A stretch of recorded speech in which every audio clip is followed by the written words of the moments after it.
사랑하는 형제자매 여러분, 오늘 우리는 삶의 가장 근원적인 질문 중 하나와 마주하려 합니다. 왜 우리는 고통받는가? 그리고 이 고난 속에서 우리는 어떤 의미를 찾을 수 있는가? 이 깊은 묵상과 은혜의 여정을 시작하기에 앞서 잠시 여러분의 도움이 필요합니다. 이 말씀이 여러분의 마음에 울림을 준다면 구독과 좋아요를 통해 저희와 동행해 주십시오. 여러분의 작은 손길은 이 희망의 메시지가 더 많은 영혼에게 닿게 하는 귀한 통로가 될 것입니다. 이 영상을 소중한 이들과 공유하며 하나님의 위로를 전하는 축복의 도구가 되어주시길 기도합니다. 이제 성경을 펼쳐 로마서 8장으로 함께 들어가 보겠습니다. 로마서 8장은 성경 전체를 통틀어 가장 빛나는 보석과도 같은 장입니다. 이곳에서 우리는 성령 하나님께서 우리 믿는 자들의 삶 속에서 어떻게 일하시는지 그 놀라운 신비를 발견하게 됩니다.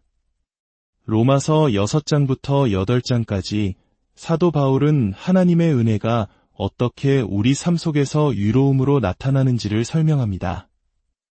특히 8장에서는 성령님의 역할에 대해 집중적으로 조명하고 있습니다. 바울은 이 짧은 한 장 안에서 그리스도인의 일상생활과 관련된 9가지의 매우 실제적인 질문들의 답을 제시합니다. 1절부터 4절까지는 우리 안에 여전히 존재하는 죄의 본성에도 불구하고 우리가 어떻게 은혜 안에서 성장할 수 있는지를, 5절부터 11절까지는 경건함과 세상적인 것을 구별하는 법을, 12절부터 17절까지는 성령께서 우리가 하나님의 자녀임을 어떻게 증거하시는지에 대해 가르칩니다. 그리고 오늘 우리가 깊이 묵상할 18절부터 25절에 이르러 바울은 가장 심오한 주제, 즉 우리의 현재의 고난이 어떻게 미래의 영광을 위해 일하는지에 대해 이야기합니다. 이후로도 로마서 8장은 계속해서 우리에게 놀라운 진리를 선포합니다.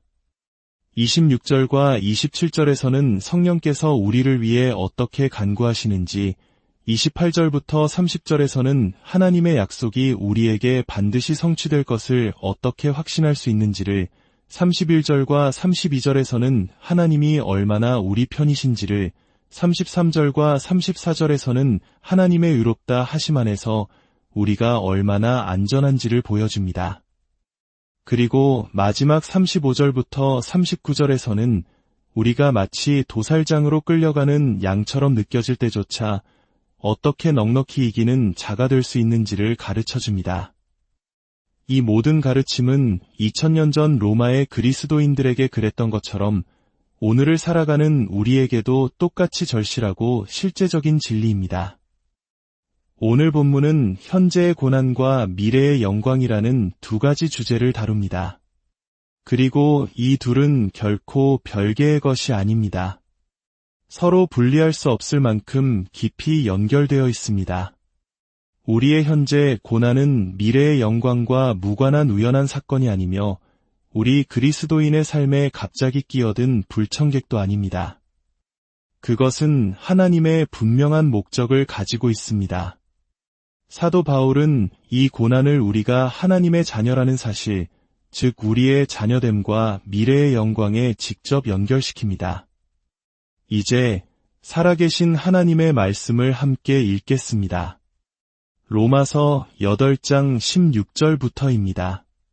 성령이 친히 우리의 영과 더불어 우리가 하나님의 자녀인 것을 증언하시나니 자녀이면 또한 상속자 곧 하나님의 상속자여 그리스도와 함께 한 상속자니 우리가 그와 함께 영광을 받기 위하여 고난도 함께 받아야 할 것이니라. 생각하건대 현재의 고난은 장차 우리에게 나타날 영광과 비교할 수 없도다. 피조물이 고대하는 바는 하나님의 아들들이 나타나는 것이니 피조물이 허무한데 굴복하는 것은 자기 뜻이 아니요 오직 굴복하게 하시는 이로 말미암음이라. 그 바라는 것은 피조물도 썩어짐의 종 노릇한 데서 해방되어 하나님의 자녀들의 영광의 자유에 이르는 것이니라. 피조물이 다 이제까지 함께 탄식하며 함께 고통을 겪고 있는 것을 우리가 아느니라. 그뿐 아니라 또한 우리 곧 성령의 처음 익은 열매를 받은 우리까지도 속으로 탄식하여 양자될 것 곧 우리 몸의 속량을 기다리느니라. 우리가 소망으로 구원을 얻었음에 보이는 소망이 소망이 아니니 보는 것을 누가 바라리요. 만일 우리가 보지 못하는 것을 바라면 참음으로 기다릴지니라. 아멘. 여기까지가 거룩하고 영감받았으며 오류가 없는 하나님의 말씀입니다. 주님께서 이 영원한 진리를 우리 모두의 마음에 새겨주시기를 원합니다. 우리는 종종 기독교의 종말론, 즉 세상의 마지막에 대한 가르침을 이야기할 때 이미와 아직 아니라는 개념을 사용합니다. 이것은 우리가 이미 구원을 받았고 하나님 나라를 경험하고 있지만 아직 그 나라가 완성되지는 않았다는 신학적 긴장감을 표현하는 말입니다.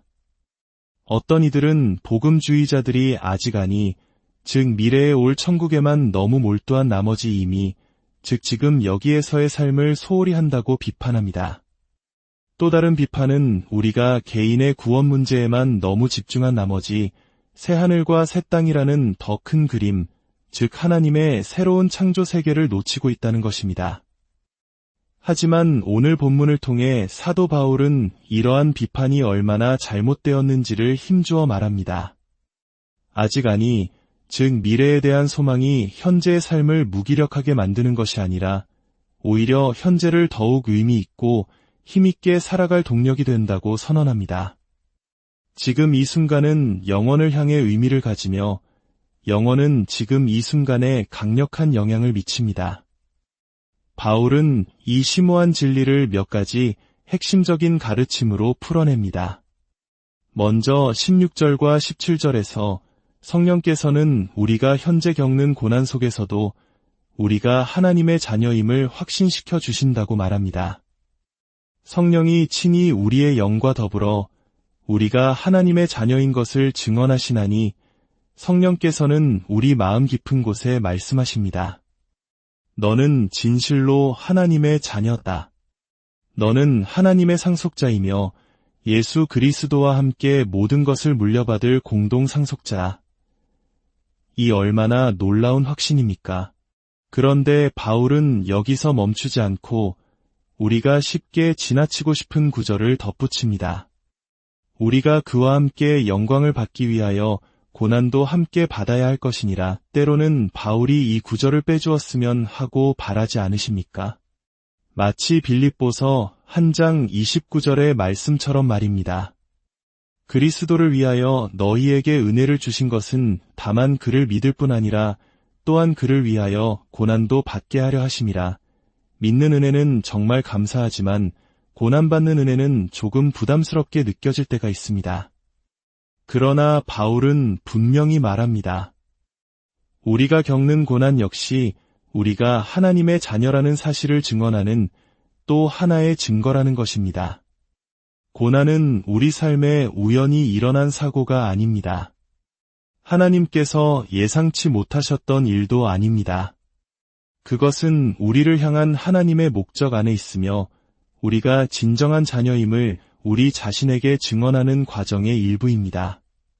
하나님께서는 죄 없으신 단 한 분의 아들은 두셨지만 고난 없는 아들은 단 한 명도 두지 않으셨습니다. 성령의 인도하심을 받고 성령의 증언을 받는다는 것이 고난 없는 삶을 의미하지 않습니다. 여러분은 각자의 고난을 어떻게 대하고 계십니까? 그저 입술을 깨물고 겉으로 강한 척하며 억누르고 있습니까? 아니면 그 고난 때문에 마음이 쓰라리고 분노에 차 있습니까? 심지어 하나님을 향한 원망은 없으십니까? 혹 절망감이나 무감각함에 빠져 있지는 않습니까? 바울은 우리가 고난에 대해 올바른 관점을 갖는 것이 얼마나 중요한지 알고 있었습니다. 왜냐하면 시련과 환난은 그리스도인의 삶에서 부수적인 것이 아니라 우리를 미래의 영광으로 이끄시는 하나님의 계획의 일부이기 때문입니다. 그러므로 여러분의 믿음이 부족해서 고난과 고통과 결핍이 찾아온다고 가르치는 번영신학 교사들은 바울의 가르침을 전혀 이해하지 못하는 것입니다. 또한 여러분의 고난에 하나님조차 놀라신다고 말하는 열린 신학자들 역시 고난 속에 담긴 하나님의 주권적인 목적을 알지 못하는 것입니다. 우리는 하나님의 자녀이며 상속자입니다. 우리는 무엇을 상속받습니까? 아브라함에게 약속하신 모든 복을 상속받습니다. 그러나 그 약속의 가장 위대한 핵심은 무엇일까요? 바로 하나님 자신입니다. 나는 너의 하나님이 되고 너는 내 백성이 되리라. 바울은 17절에서 이렇게 표현합니다. 하나님의 상속자. 그리스도인이여, 당신의 상속 재산이 무엇입니까? 라고 묻는다면 우리의 대답은 하나님 자신입니다. 라고 해야 합니다. 더 나아가 우리는 그리스도와 함께 한 상속자입니다. 예수님께 속한 모든 것이 우리에게 속하게 됩니다. 요한복음 17장에서 예수님은 이렇게 기도하셨습니다. 아버지여, 창세 전부터 아버지께서 나를 사랑하신 그 사랑을 저들도 함께 나누게 하여 주옵소서. 이것이 바로 우리가 그리스도와 함께 한 공동 상속자라는 의미입니다. 이 놀라운 진리를 바탕으로 바울은 고난을 이해하는 4가지 관점을 제시합니다. 첫째, 18절에서 바울은 우리 눈앞에 고난이라는 현실을 다시 한번 직시하게 합니다. 생각하건대 현재의 고난은, 이 말은 우리가 성령의 증언을 받고 성령으로 충만하고 경건하게 예수를 따를지라도 고통 없는 삶을 보장받지 못한다는 뜻입니다. 오히려 우리는 고난의 삶을 보장받았습니다. 왜냐하면 우리는 타락한 세상에 살고 있기 때문입니다. 새 생명을 얻었지만 여전히 낡은 세상 속에서 살아가기 때문입니다. 그리스도인이라는 우리의 신분, 자녀됨, 상속자라는 지위, 은혜의 모든 약속들 중 그 어떤 것도 이 타락한 세상의 고통으로부터 우리를 면제시켜주지 않습니다. 둘째, 바울은 이제 우리의 시선을 미래로 향하게 합니다. 18절 하반절입니다. 장차 우리에게 나타날 영광과 비교할 수 없도다. 바울은 말합니다. 우리가 겪는 시련은 너무나 현실적이고 때로는 감당할 수 없을 만큼 압도적으로 느껴질 수 있습니다. 하지만 이 모든 고난을 다 합친다 해도 장차 우리에게 나타날 영광과는 비교조차 할 수 없다는 것입니다. 미래의 영광은 현재로부터 도피하기 위해 주어지는 것이 아닙니다. 오히려 현재를 인내하고 참여하고 축복하며 살아갈 힘을 주기 위해 주어지는 것입니다. 하나님께서는 바로 그 고난을 사용하셔서 미래의 영광을 빚어가십니다. 그 영광은 우리에게 나타날 뿐만 아니라 우리 안에서 나타날 것입니다. 하나님께서는 우리를 예수 그리스도와 너무나 닮게 만드실 것입니다. 그때가 되면 우리는 서로를 보며 감탄하게 될 것입니다. 보라, 하나님께서 저 자매 안에서 이루신 일을, 나는 항상 그녀를 사랑하고 존경했지만 이제는 완벽하구나. 저 사람은 내 가장 친한 친구였지.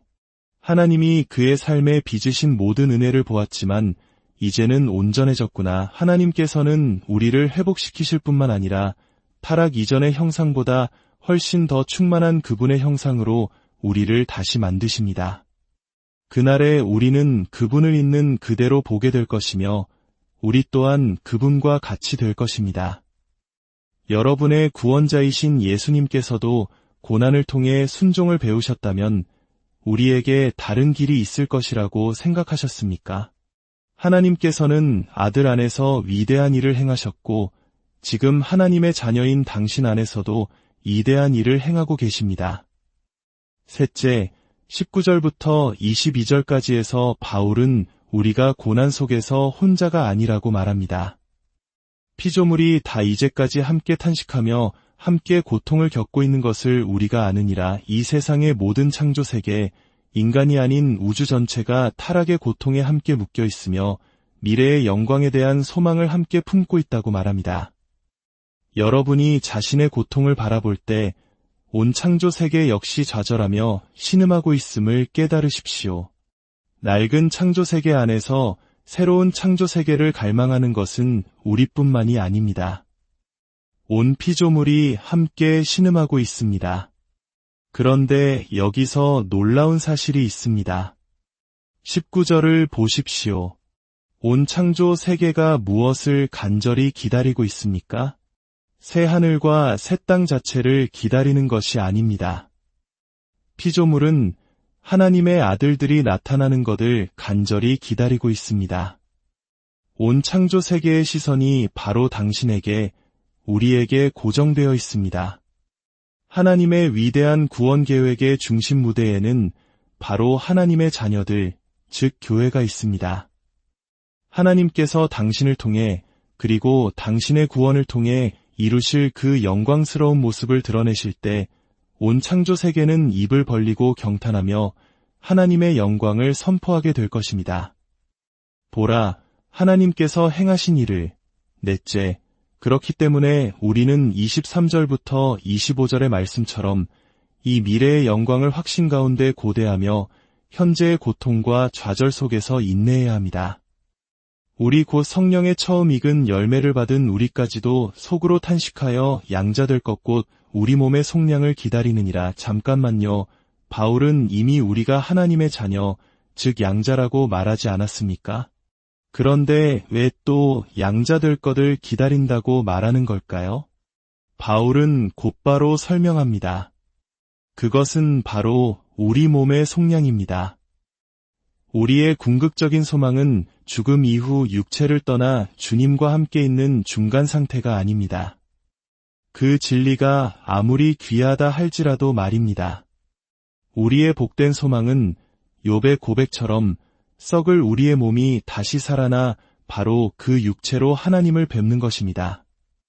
우리의 썩을 몸이 썩지 않을 몸으로 구속되고 하나님께서 창조하신 인간의 온전함을 회복하여 우리의 몸으로 하나님을 뵐 때 우리의 양자됨은 온 우주 앞에 온전히 입증되고 선포될 것입니다. 그러므로 사도 바울은 말합니다.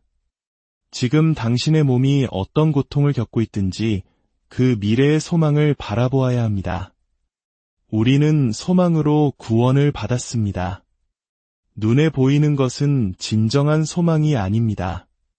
만일 우리가 보지 못하는 것을 소망한다면 우리는 인내하며 간절히 기다려야 합니다. 그리스도인의 삶은 근본적으로 인내의 삶입니다. 우리는 이 땅에서 결코 이 모든 영광의 완성을 보지 못할 것이기 때문입니다.